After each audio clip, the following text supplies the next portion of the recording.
كتير منكم الفترة اللي فاتت طلب مني ان انا ارجع اتكلم عن الانوثة المظلمة وعن ازاي نبقى في الطاقة دي. فالنهاردة راجع لكم فيديو حلو جدا ولذيذ جدا هنتكلم فيه عن امثلة شخصيات بتجسد طاقة الانوثة المظلمة دي بشكل كبير جدا. دراستنا للشخصيات دي هتخلينا نعرف نحط ايدينا على ايه المفاتيح او ايه الحاجات اللي بتتعمل اللي بتخلي الست تجسد او تدخل في الطاقة دي. فهنتكلم النهاردة عن 3 شخصيات معروفين من العالم العربي، منهم فنانة انتوا طلبتوا مني كتير قوي ان انا اتكلم عنها، بس هخلي الكلام عنها في الاخر علشان هي عايزة شوية كده تحليل حلو يعني. فخلونا نبتدي، يلا نخش في الفيديو على طول. الكلام اللي انا هقوله النهارده ده من وجهة نظري الشخصية، ممكن حد فيكم يشوف عكس كده، بس انا من وجهة نظري شفت في الشخصيات دي بعض الصفات اللي خلتني فعلا اقول ان هم مجسدين جزء كبير من طاقة الدارك فيمينين. واول فنانة هتكلم عنها النهاردة ممكن تصدمكم شوية. اول فنانة معانا النهاردة هي الفنانة اسماء جلال. هي فنانة شابة ظهرت مؤخرا في ادوار لذيذة في كذا مسلسل. انا مش جاية احكي تاريخها الفني النهاردة، بس انا هتكلم كل كلامي هيكون من منظور شخصيتها الحقيقيه. يعني انا الفنانات دول انا شفت لهم لقاءات، شفت لهم برامج يعني توك شوز وكده، علشان اعرف استشف شخصياتهم الحقيقيه ايه ورا الكاميرا، لان قدام الكاميرا ممكن يمثلوا اي شخصيه، مش هنعرف طبعا نحكم من حاجه زي كده، بس احنا هنقدر نحكم من الشخصيه اللي هي بتتعامل بيها مع الناس. اوكي، فالفنانه اسماء جلال بتجسد جانب لذيذ كده من الطاقه الدارك. ازاي؟ هقول لكم. اسماء جلال ابرز صفات الدارك فيمينين انرجي اللي بتجسدها هي انها بريزنت، حاضره في اللحظه الحاليه، بتعيش اللحظه، عندها حضور، عندها جراوندنج كده، متجذره في الارض. تحسوا هي بتتكلم ان هي عندها ثقه كبيره قوي في نفسها. كل كلمه بتقولها كده بتقولها، مش بتقولها بتردد، بتقولها وهي واثقه فيها. بتتكلم بأريحية، بعفوية، بقوة برضو. يعني هي بتتكلم بعفوية وفاني وكل حاجة، بس كلامها قوي وبتقول يعني هي عارفة بتقول ايه. فصفة الحضور وان انت تعيشي اللحظة وان انت تبقي موجودة كده وعايشة من قلبك، دي حاجة بتخلي عندك طاقة عالية قوي، بتخلي عندك الهالة بتاعتك، الأورا بتاعتك اول ما بتخش المكان بتلفتي كل الانظار. فده ياخدنا للصفه الثانيه اللي عند اسماء جلال، وهي الجاذبيه. طبعا من اهم صفات الدارك فيمينين، الست الدارك فيمينين، انها جذابه وانها اتراكتيف، طبعا مغريه ومغويه وكل الكلام ده. بس هي اول حاجه عشان تبقى مغريه لازم الناس تشوفها الاول. ده اللي بتعمله اسماء جلال، هي بالحضور بتاعها، بانها بتعيش اللحظه وبتتفاعل مع اللحظه. اللي بيعجبني فيها ان هي بتتفاعل، ده بيخلي عندها زي ما قلنا طاقه وجاذبيه وهاله عاليه قوي، تجذب ليها الانظار، وبتخلي عندها كاريزما وجاذبيه عاليين جدا. ثالث حاجه عند اسماء جلال، ودي صفه مهمه قوي في الطاقه الانثويه بشكل عام، عشان تجسدي الانوثه بشكل عام لازم تتمتعي بالصفه دي. الصفه دي هي انها مستمتعه، يعني عقليه الهافينج فان. يعني هي مستمتعه بالحوار، مستمتعه بالكلام، مستمتعه بالتعبير عن ارائها، مستمتعه باللحظه.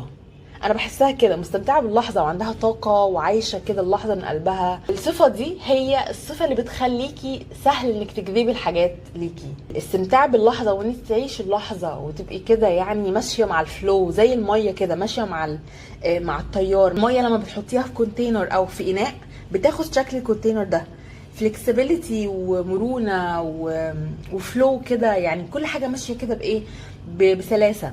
اسماء جلال بتعرف تجسد كده يعني كويس قوي في شخصيتها وفي اللقاءات بتاعتها طبعا اللي انا قدرت احكم منها على شخصيتها. ودي صفه مهمه جدا في الطاقه الانثويه بشكل عام، سواء لايت او دارك. صفه الايز، صفه السهوله والمرونه وان انت جاست يعني انت بس موجوده في اللحظه ومش همك حاجه. هي دي الحاجه اللي بتخليكي تفعلي الجاذبيه وتخليكي تفعلي الماجنتيزم والجذب عموما. طاقه الجذب اصلا لاهدافك ان انت قاعده ريلاكسد ومسترخيه ومستمتعه وكل حاجه بتجيلك لحد عندك. ده الكور بتاع الطاقه الانثويه اساسا. دي كانت اول شخصيه من وجهه نظري انا شايفه ان هي بتجسد صفات مهمه من الدارك فيمينين انرجي. تاني شخصيه هنتكلم عنها هي الفنانه ايمان العاصي. ايمان العاصي باين عليها ان هي دارك فيمينين من غير تحليل، من غير حاجه، شخصيه واضح عليها ان هي بتجسد الطاقه الدارك فيمينين دي في لبسها، في هيئتها، في شكلها. ما اعتقدش ان في ناس كتير هتجادلني في ايمان العاصي. بس خلينا كده نقول الصفات اللي هي بتتمتع بيها من الدارك انرجي. اول حاجه هي صفه الغموض، دي ابرز صفه ايمان العاصي بتجسدها في شخصيتها. انا بحس ان ايمان العاصي حياتها الشخصيه مش على الملأ، وسمعت ده في لقاء من لقاءاتها. هي طلعت اتكلمت ان حصل لي ظروف صعبه جدا بس انا ما اتكلمتش عنها والميديا ما عرفتش عنها. فهي بتطلع تتكلم في اللقاءات عن حاجات عامة، عن حاجات خطوط عريضة، بس ما تطلعش تتكلم وتدي تصريحات لحاجات شخصية قوي. تحسوا كده ان دايما وراقة غموض هي مصدراها، في حاجة كده انتوا مش فاهمينها، وده اللي بيدي دايما الجاذبية للست الدارك فيمينين. الغموض بتاعها، الهدوء بتاعها بيديك كده ايحاء ان الست دي وراها حاجات تانية اكبر واعمق من اللي ظاهر ده. فده اللي انا بحسه بصراحه مع ايمان العاصي. هي عندها طاقه غموض وميستري عاليه قوي، بتديها جاذبيه جامده جدا. وطبعا دي متعلقه بالصفه اللي بعدها وهي الجاذبيه. ايمان العاصي طبعا من اكثر ممثلات الستات الجاذبيه في الوسط الفني، انا بشوفها كده برضو بصراحه. لبسها دارك فيمينين، هيئتها دارك فيمينين، بلاحظ ان هي دايما بتلبس الوان دارك غامقه. حتى النيل بوليش او طلاء الاظافر اللي بتحطه برضو دايما بيبقى الوان غامقه. الميك اب بتاعها بسيط وسلس، بس اللوك بتاعها اوفر اول جريء وحلو وقوي. فدي من تكنيكس او من ستايلات الدارك فيمينين في لبسها عموما، ان هو بسيط بس في نفس الوقت قوي وجريء ومعبر عن الشخصيه الغامضه الجذابه. كمان تالت صفه في ايمان العاصي برضو بحس ان هي محدده كده قراراتها في الحياه، يعني 1 2 3 خلاص ما فيهاش نقاش. من ضمن اللقاءات اللي انا سمعتها لها انه هي قالت ان انا ست صعبه. هي عارفه نفسها، فاهمه نفسها كويس، وعارفه ان هي ست صعبه وشخصيه صعبه، فمش عايزه ترتبط علشان الموضوع بالنسبه لها هيبقى في مشاكل، يعني في وجع دماغ. قالت انا ما بثقش في الرجاله. فده تصريح جريء جدا، يعني تصريح قوي منها انه هي كل الرجاله هي مش بتثق فيهم بدرجه كبيره، فهي واخده قرار عدم الارتباط خلاص. ان هي تحط اختياراتها في الحياه، تحددها ان انا هعمل كذا او مش هعمل كذا، ان انا حدودي 1 2 3، ان انا هربي بنتي بالطريقه الفلانيه، ان انا مش عايزه كده وانا حره. كل دي من صفات الدارك فيمينين طبعا، ان هي ست قويه، شخصيه قويه وجريئه في قراراتها، ومش بيهمها كلام الناس. ان هي شايفه ان هي ما بتعملش حاجه غلط، وهي مرتاحه مع الاوبشنز والاختيارات اللي هي اختارتها. دي حاجه بتديها القوه. واخر شخصيه هنتكلم عنها النهارده، وشخصيه طلبتوا مني ان انا اتكلم عنها كتير قوي، وهي بصراحه تستاهل ان احنا نتكلم عنها كتير، مش في فيديو واحد، في اكتر من فيديو كمان. هي الفنانه الديفا هيفاء وهبي. انا شخصيا من ضمن معجبين، يعني من ضمن الفانز بتوع هيفاء وهبي. هيفاء وهبي بقى دي حاله كده لوحدها، يعني لو نقدر نقول ان في ست في العالم العربي هي اللي بتلخص يعني ايه دارك فيمينين انرجي، هقول قولا واحدا ان هي هيفاء وهبي. هيفاء وهبي عندها بقى كذا صفه، مش صفه ولا اتنين. هيفاء وهبي مجسده كتير جدا من صفات الدارك فيمينين، نتكلم عنهم دلوقتي صفه صفه. اول حاجه بتدي لهيفاء وهبي القوه والسطوه بتاعتها دي، وان هي ست بالجرأه وبالشجاعه وبالدارك انرجي دي، انها بتجسد صفه الديستراكشن او التدمير. فاكرين في فيديو الانوثه المظلمه او تاريخ الانوثه المظلمه اللي اتكلمت فيه عن اصل المصطلح ده ونشأ منين والكلام ده كله؟ اتكلمنا فيه عن جادس او الهه زمان في الاساطير القديمه في الثقافه الهنديه اسمها كالي، وقلنا ان كالي دي بتعبر عن التدمير، وعن ان هي قوه الطبيعه الام، وان هي بتيجي عشان تصحح المفاهيم او الحاجات الغلط، يعني البراكين والاعاصير دي كلها طاقه ديستراكشن، ودي كلها من ضمن يعني تندرج تحت الطاقه الانثويه المظلمه. فهيفاء وهبي بتجسد الطاقه دي كويس جدا. هيفاء وهبي ما عندهاش مشكله ان هي تقوم تسحب الورق بتاع الاعداد من المذيع وتقطعه. هيفاء وهبي ما عندهاش مشكله ان حد يسالها سؤال محرج بغرض ان هو يحرجها او يضايقها وترد عليه رد قاسي كانها بتشتمه. بيبقى رد شبه الشتيمه بصراحه، يعني اللي هو يعني يا ريتها شتمته، بيبقى اهون من الرد بتاعها. فهي عندها طاقه ديستراكشن رهيبه، طاقه كده غضب زي البركان مثلا، طاقه كده يعني محبوسه، طاقه عاليه قوي مش هتتردد لحظه واحده ان هي تطلع الطاقه دي وتفجرها في الشخص اللي اساء ليها. فهي ردود افعالها قويه جدا لاي حد بيتخطى حدوده معاها، ودي من اهم صفات الست الدارك فيمينين. دي الصفه اللي انا بطلع اتكلم عنها في كل فيديو تقريبا، تحط حدود واضحه وصريحه، وان الشخص اللي بيتعدى حدوده معاها هي ما بتسكتلوش. انتوا عارفين حتى كمان في السوشيال ميديا، يعني حتى كمان هيفاء وهبي لما حد من الفانز او حد يعني بيعلق لها بيقول لها كومنت مش كويس، هي ما بتسكتش، بترد عليه. انا شفت كذا حاجه بالمنظر ده، انه في حد معلق لها تعليق مش كويس، فهي دخلت ردت عليه رد مش كويس برضو. فهي ردودها دايما في مقتل، يعني بتضرب دايما في مقتل، وبتعرف توقف اللي قدامها عند حد كويس قوي. افتكر كمان من ضمن ظهور هيفاء وهبي في البرامج، يعني ظهورها في برنامج مع رامز من زمان، من كذا سنه، هيفاء وهبي كانت الوحيده اللي رامز فضل يصالحها في حلقتين متواصلتين. ليه؟ لان هي ادت رد فعل صعب قوي، يعني هي كسرت الكاميرات وضربت رامز وضربت الستاف كله وكسرت الدنيا فوق دماغه. طبعا هددته ان هي هترفع عليه قضيه، فكانت الفنانه الوحيده اللي فضل يصالح فيها حلقتين. رد فعلها عمل لها بعد كده هيبه، رامز بعد كده ما جابهاش تاني في ولا موسم من مواسم البرنامج بتاعه. فهي عرفت خلاص تحط الحد، انت تخضيت حدك معايا، انا هدي لك رد فعل مش هيعجبك، فانت مش هتكررها معايا تاني. ده اللي بتعمله هيفاء وهبي، وده اللي بيجسد طاقة الديستراكشن او الصفة التدميرية، يعني الصفة التدميرية الانثوية. فخليكم عارفين ان كل ست عبارة عن بركان ثائر، احذروه، احذروا ان اي ست تطلع الطاقة الدارك بتاعتها وتنتقم. anyway نخش على الصفة التانية اللي بتجسدها هيفاء وهبي، وهي طبعا مش محتاجة ان انا اقولها، طاقة الاغراء. هيفاء وهبي ايقونه من ايقونات الاغراء، وطبعا دي ما حدش يقدر يختلف عليها، تمام. بس خلينا كده نحلل هو ايه الاسباب اللي بتخلي هيفاء وهبي عندها سيدكشن العالي ده، ايه اللي بيخليها ايقونه من ايقونات الاغراء فعلا كده. اول حاجه هي البادي لانجوج بتاعتها. هيفاء وهبي البادي لانجوج بتاعتها ناعمه ورقيقه، بس في نفس الوقت قويه.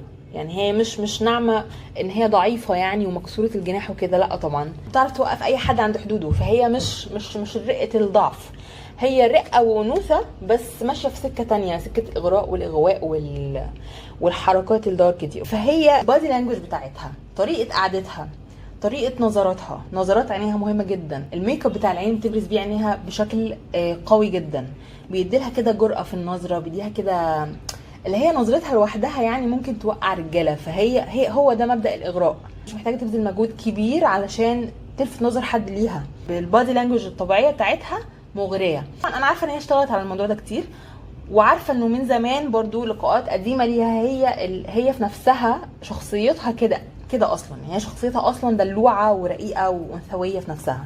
بس هي اشتغلت على الموضوع ده كويس قوي عشان تتعامل بالطريقه المدروسه دي. البادي لانجوج بتاعتها مدروسه، حركاتها، قعدتها، مشيتها، كل حاجه فيها بتعكس انوثه طاغيه طبعا. بلس البادي لانجوج تون الصوت، وبرده هي اشتغلت على الموضوع ده، لان لما رجعت للقاءات القديمه بتاعتها هي بتتكلم بتون صوت عادي جدا، يعني هي رقيقه، صوتها مش وحش، يعني هي صوتها انثوي وناعم، بس هي اشتغلت على الموضوع كتير علشان توصله للتون اللي هي مش طالعه، التون المبحوحه اللي هي دي بتاعتها دلوقتي. فعلشان هي تحقق سيدكشن زي ما قلنا، استخدمت البادي لانجوج بتاعتها، استخدمت تون الصوت كويس، استخدمت ميك اب كويس، وابرزت جمال عينيها ونظرات عينيها، عشان هي عارفه ان ده عامل مهم جدا جدا في السيدكشن. هي ذكيه بصراحه كمان. بلس كل ده هي بتعرف ازاي تختار اللبس بتاعها واللوكس بتاعتها. انا معجبه جدا باختياراتها بصراحه، يعني كل فستان بتلبسه هيفاء وهبي او كل لوك بتطلع بيه بيبقى اجمد من اللي قبله. بتعرف كويس قوي تختار الحاجات اللي تبرز جمال جسمها، اللي تبرز معالمها الانثويه، بتعرف تختار الحاجات اللي بتليق عليها كويس قوي، وبتعتمدها دايما في اللوكس بتاعتها. يعني زي ما اتكلمنا في الفيديو بتاع الهاي فاليو وومن، ان هي الست الهاي فاليو بيبقى ليها ساينتشر كده معينه، طريقه لبس معينه، ستايل معين. هيفاء وهبي ليها ستايل معين، ولو تلاحظوا وتشوفوا اللوكس بتاعتها هتحسوا بده. فهي عارفه ازاي تستخدم الادوات اللي تعرف تطلع بيها بالصوره السيدكتيف المغريه الجامده جدا دي. تاني صفه بتجسدها هيفاء وهبي هي صفه الغموض. لو تلاحظوا ان مفيش ست دارك فيمينين مش هتبقى بتجسد صفه الغموض دي بنسبه، لان الصفه دي مهمه جدا، ان هي تبقى غامضه كده وما بتحكيش كل حاجه جواها. دي حاجه بتخليها جذابه. يعني الغموض والجاذبيه هما انا بعتبرهم وجهين لعمله واحده. هيفاء وهبي عندها نسبه غموض، بتعرف تحافظ على خصوصيتها كويس، ما بتتكلمش في كل حاجه، بتعرف تصدر الطاقه دي اللي قدامها. يعني وانت بتتفرج على اللقاء ليها انت عارف، حاسس كده بجاذبيه، بان الست دي وراها حاجه. احساس ان الست دي وراها حاجه هو ده احساس طاقه الغموض. والوجه الاخر للعمله زي ما اتكلمنا هي الجاذبيه. ثالث صفه، ودي من ضمن الصفات اللي بتكسب الست قوه كبيره جدا جدا على عكس ما هي ممكن تبقى فاهمه. يعني كتير مننا ممكن يبقى فاهم ان انا اظهر ضعفي او اعيط او اغضب او افرح، كل ده ممكن يخليني شخصيه ضعيفه، او كل ده ممكن يقلل من هيبتي. بس الحقيقه ان العكس صحيح. فالصفه الثالثه اللي بتجسدها هيفاء وهبي هي ان هي vulnerable، او بتسمح للمشاعر بتاعتها ان هي تظهر. شفت لها اكتر من لقاء ظهرت فيه بتبكي في الكاميرا، شفت لها اكتر من لقاء بتظهر فيه ان هي بتغضب، وزي ما قلت لكم بتبقى هتكسر الدنيا. فلو في حد تاني مثلا مش بيجسد الطاقه دي قوي، او مش متصالح قوي مع مشاعره بالمنظر ده، ممكن لا يكبت المشاعر دي، خصوصا لو هو نجم قدام الكاميرات وعارف ان اللقطه دي هتتاخد. ممكن يتمالك اعصابه شويه، ما يغضبش، ما يقومش يكسر الدنيا زي ما هي بتعمل، ممكن يفوت، ممكن يعدي، ممكن يبلع كلام. لكن هيفاء وهبي لا، هي ما عندهاش كده، هي عندها حدودها صريحه وبتاخد رد فعل على طول، وفي نفس الوقت ما بتخجلش من رد الفعل ده، ما بتخجلش من المشاعر اللي هي اختارت ان هي تبينها. يعني لما اتكلمت عن بنتها قعدت تبكي، لما حد ضايقها في الاسئله في بعض اللقاءات قامت كانت هتقطع منه الورقه. فهي ما عندهاش مشكله، هي متصالحه جدا جدا مع مشاعرها. كلمه vulnerable يعني هي يعني exposed، يعني مشاعرها ممكن تطلع للسطح عادي. واتكلمنا عن الموضوع ده في الفيديو بتاع الشادو وورك، وقلت لكم ان ده من اهم العوامل اللي بيخليكم تتقبلوا اصلا مشاعركم، حتى السيئه حتى السلبيه، تتقبلوها وتظهروها، ويعني واللي عاجبه عاجبه واللي مش عاجبه يخبط دماغه في الحيط. هو ده بالظبط اللي هي بتعمله. فدي نقطه بتكسبها قوه برضو كبيره جدا في شخصيتها. كمان هيفاء وهبي بتجسد طاقه السيلف لاف والسيلف ووردنس. يعني ايه؟ يعني هي عندها اعتزاز كبير جدا بنفسها، هي عارفه ان هي ستار كبيره ومش بتتواضع بقى ومش بتعمل كده. يعني بعض الفنانين ممكن يتواضعوا، لا والله وما بتحبش تتكلم عن نفسها كتير، لكن هي بتتكلم عن نفسها وعارفه قيمه نفسها كويس جدا، وبتمارس حبها لذاتها مش بس في السكين كير وفي الكلام ده، هي بتقدس نفسها، بتعظم نفسها من جوه داخليا. واتكلمنا عن النقطه دي برضو في اكتر من فيديو، ان انت تهتمي بنفسك داخليا وخارجيا. اكتر الفنانات اللي بتحافظ على جمالها وعارفه ان هي جمالها راس مالها، ودايما بتحافظ على جسمها، دايما بتعمل جلسات، دايما بتظبط الدنيا، فبتروح الجيم، كل الحاجات دي. بس زي ما قلنا ان هي معتزه بنفسها داخليا، فهي عندها سيلف لاف عالي قوي قوي قوي، واعتزاز بنفسها عالي قوي، بتعرف تعبر عن نفسها بشكل اكبر، وبالتالي تبقى شخصيتها قويه. حابه اقول لكم بقى مفاجاه، كل الصفات اللي احنا اتكلمنا عنها دلوقتي دي وصفات تانية اكتر بكتير جدا جدا جدا هنتكلم عنها بشكل مفصل في كورس انا بجهزه. في اكتر من 35 صفة او 40 على ما اتذكر، اكتر من 35 صفة هنتكلم فيهم ازاي نجسدهم وازاي نفعلهم بالطريقة الصح المظبوطة. ومش بس كده، انت بس مش هتفعلي الصفة دي بشكل سطحي خارجي، احنا هندرس مع بعض ايه الروتس، ايه الجذور بتاعت كل صفة دي، وازاي الصفة دي تبقى متجذرة فيا حقيقة، مش بس تمثيل ومش بس اصطناع. ده اللي انا بجهزه لكم في كورس الانوثة المظلمة. ودي المفاجاه اللي انا كنت اتكلمت عنها من فتره في فيديو من الفيديوهات.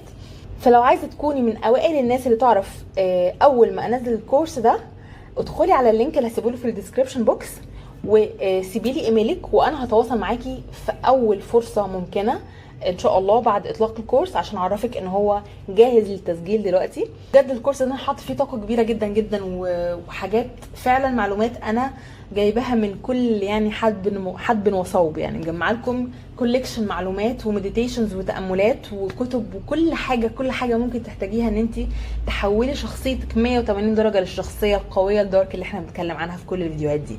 فلو حابه خشي زي ما قلت لك في اللينك وسيبي الايميل بتاعك، وانا هتواصل معاكي اول ما الكورس يبقى جاهز للانطلاق باذن الله. لو عايزين تعرفوا اكتر عن مفهوم الانوثه المظلمه، لو كنتي اول مره تسمعي عن المفهوم ده فيديو انا بشرح فيه اصلا المصطلح ده وجه منين ويعني ايه وكل الحاجات المتعلقه بيه. يا رب يكون الفيديو عجبكم، واشوفكم في فيديو جاي جديد قوي باذن الله. باي باي.